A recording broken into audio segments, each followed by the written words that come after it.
আসসালামু আলাইকুম। আপুরা ভাইয়ারা কেমন আছেন? আশা করি আলহামদুলিল্লাহ ভালো। তো আজকে দুপুরে আমি কি রান্না করব দেখেন। তো আজকে দুপুরে আমি এই যে পেঁয়াজ রসুন সব কিছু কুইটা কাটা রাখছি। এখানে আছে সিমের বিচি, এখানে আছে পোস্ত হাত পা, তারপরে এখানে আছে নাইলা শাক আজকে শাক রান্না করব। এখানে আছে 12 মিশলা সবজি, যেমন ধরেন লোপিয়া, বেগুন, দেশি আলু, কুমড়ি, পুঁই শাক, ভেন্ডি, তারপরে হয়েছে সিমের বিচি, তারপরে হয়েছে ঢেঁড়স। এগুলা দিয়ে আমি তরকারি রান্না করবো। তো এখন আমি নাইলা শাকটা বসানোর জন্য আমি কড়াইতে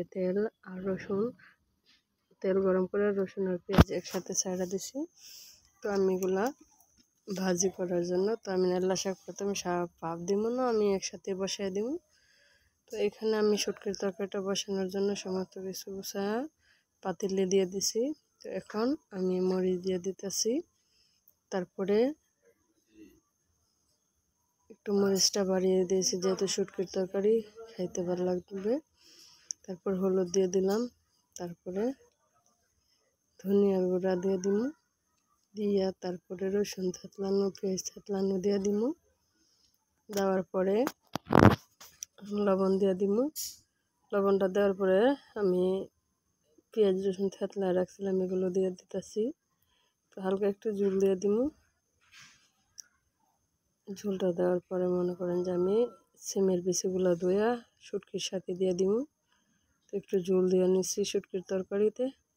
তো এখন আমি ওইদিকে শাকের রসুন পেস্টটা ভাজা হয়ে যাইতেছে, এখন আমি শাকগুলো যে নাইলা শাকগুলো ঢাইলা দিতেছি। দেওয়ার পরে যেমন দেখা যায় কড়াইটা বইরা গেছে, এর একটু পরেই মিশা যাইব। তো আমি দিয়ে দিব এখানে লবণটা দিয়ে ডাইখা দিব, একেবারে মিশা শেষ হয়ে যাব। তো যারা আপনারা পছন্দ করেন নাইলা শাক খাইতে, প্লিজ দয়া করে বলি আমার চ্যানেলটা সাবস্ক্রাইব করে নেবেন যারা নতুন, আর যারা দেখবেন তারা দয়া করে একটা লাইক সাবস্ক্রাইব করে দেবেন, আর আমার ফুল ভিডিওটা দেখবেন দয়া করে বলি। এখন আমি সিমের বিচি আর বাঁশপাতি শুটকি দিয়ে রান্না করবো, এগুলো দিয়ে দিছি। তো একটা শুটকির তরকারি রান্না করতে কিন্তু অনেক কিছু লাগে, আবার না খেলেও ভাল লাগে না। একটা গরু গোশতের তরকারিতে এত কিছু লাগে না, শুটকির তরকারিতে যা লাগে। তো এখন আমার শাকগুলা দেখেন মিশে একেবারে কম হয়ে গেছে। তো এখন আমি ভালো করে টাক্কা দিয়ে মিশাতেছি। মিশানোর পরে পানিটা শুকাইলে তারপর আমি কড়াইতে গেলাম। দেখেন পানি শুকায় আমার শাকের কালারটাই কিন্তু অন্যরকম হয়ে গেছে। তো আমার শাক হয়ে গেছে, এখন আমি শাকটা লামাই নেব। শাকটা লামাই নেওয়ার পরে এই যে দেখেন এখন আমি পোস্ত ভাজিটা বসানো, তখন শুটকির তরকারিটা লাড়া দেওয়ার জন্য আমি তৈরি হয়েছি। তো আমি লাড়া দিতেছি। তো আমার রান্নাগুলো আপনাদের কাছে যদি ভালো লাগে তাহলে লাইক সাবস্ক্রাইব করবেন, আর আমার পাশে থাকবেন, আমার ভিডিওগুলো অন্য কারো দেখার সুযোগ করে দেবেন।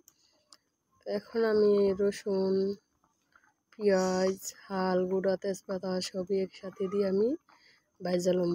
কিন্তু আমি লাল করে ভাজবো না, মিডিয়ামভাবে। অনেকে ভাবতে পারেন যে আমি কাঁচা পেঁয়াজে দিয়ে দিয়েছি, আসলে কাঁচা পেঁয়াজে পোস্ত ভাজার মজাটাই আলাদা। আপনারা চাইলে নিজেরা একদিন রান্না করে খাইতে পারেন, দেখবেন ভালোই লাগবে, খারাপ না। তো আমি পেঁয়াজ রসুন না বাইটা আমি টুকটুক কইরা এই কড়াইতে তেল গরম করে আমি দিয়ে দিচ্ছি। তো আমি আদা বাটা জিরা বাটা একসাথে দিয়ে দিব, আর রসুন যেহেতু কড়াই দিয়ে দিছি। মূলত আমি রসুন পেঁয়াজ টুম্বা করে দেওয়ার মূল উদ্দেশ্য হলো আমি তো পোস্ত ভাজাটা শুকনো করবো, তাই আমি এই যে টুম্বা করছি আর কি, যাতে কামড়ে পড়লে ভাল লাগে খাইতে।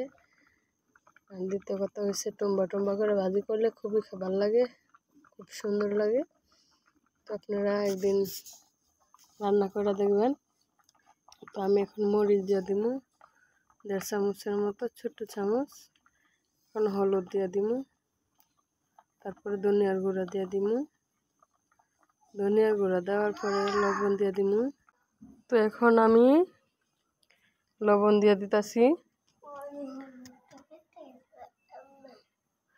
তখন আমি লাইরা কড়াইতে পোস্তগুলো দিয়ে দিমু। তো আমি সমস্ত মশলাগুলো দিয়া নাড়া দিয়ে পোস্তগুলো ছেড়ে দিছি। আসলে পোস্তগুলো খাইতে ভালো লাগে, তাই আমি বাইছা বাইছা পরিষ্কার করে রেখে দিই। যখন ভালো লাগে তখনই রান্না করি। তো এখন আমি দিয়া একটু ঝোল দিয়ে নিলাম। দেওয়ার পর আমি ডাইখা দিমু। এটাতেই তেল সবজি ঝোল একসাথে একই রকম ভাজা হয়ে যাব। তো আমি শুকনো শুকনো ভাজি করার জন্য ঝোলটা একটু কমই দিলাম। তো দেখেন খুবই সুন্দর, অসাধারণ মাশাআল্লাহ। হাত পা পোস্ত ঘিলা কলিজা এগুলো ভাজি করলে ভাল লাগে। তো দেখেন আমার ভাজি প্রায় হয়ে গেছে, আর একটুখানি ভাজা তারপর নামাই নিমু। এই যে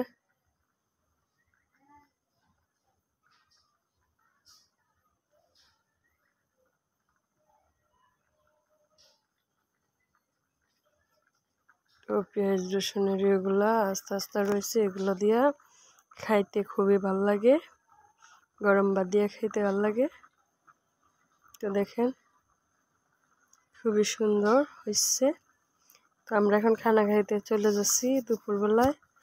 এই যে দেখেন শাক, পোস্ত ভাজা। এই যে পোস্ত ভাজাটা কিন্তু খুবই অসাধারণ সুন্দর হয়েছে মাশাআল্লাহ। পোস্ত ভাজা দিয়ে ভাত খেতে কিন্তু খুবই ভালো লাগে, খুবই ভালাই লাগে। এখন আমি নাড়া দিয়ে দেখাইতেছি। আর কথা হলো, প্লিজ দয়া করে বলি লাইক সাবস্ক্রাইব করে দিবেন, ভিডিওটা অন্য করার সুযোগ করে দিবেন, আর ফুল ভিডিওটা দেখবেন। দেখছেন পোস্ত ভাজাটা খুবই সুন্দর হয়েছে। আপনারা বাসায় রান্না করে খাইবেন, না ফালাইয়া এভাবে বাইসা পরিষ্কার করলে রান্না করে খাবেন। এই যে দেখেন আমার শুটকির তরকারি, প্রিয় শুটকির তরকারি খুবই সুন্দর হয়েছে, অনেক মজার একটা তরকারি।